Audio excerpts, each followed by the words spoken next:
Ndugu yangu imamu na mwalimu wa madrasa Tanzania, naomba nitumie fursa hii katika 10 hili la mwisho katika futari hii tunayogawa leo, tujitahidi kuwaelimisha waumini wetu katika 10 hili la mwisho kwamba wawe watoaji zaka.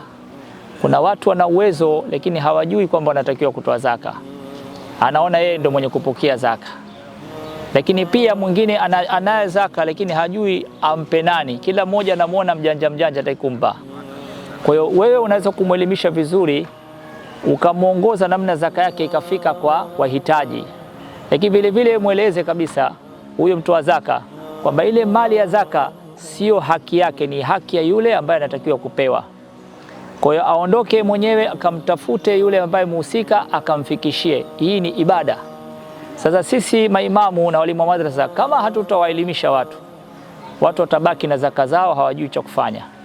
Lakini vile vile wamaskini watabaki hawana cha kukila. Sababu yake ni mimi na wewe hatujawaelimisha matajiri. Tuwaelimishe matajiri, na mashallah Allah amejalia sasa hivi NGO mengi sana, taasisi nyingi sana zimefunguliwa katika nchi yetu kwa ajili ya kuhimiza jambo hili.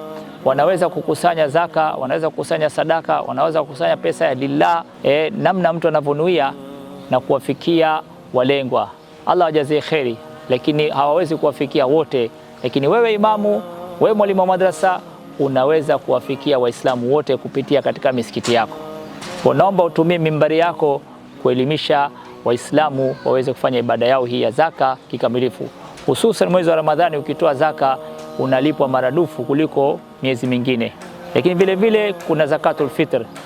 Zakatul fitr vile vile kila aliyekuwa na uwezo anatakiwa atoe zakatul fitr kwa ajili yake na familia yake yote. Hata kama mtoto atazaliwa wakati ule kabla ya mwezi kuandama au kabla ya kuswaliwa Idi, anatakiwa atoe zakatul fitr yake.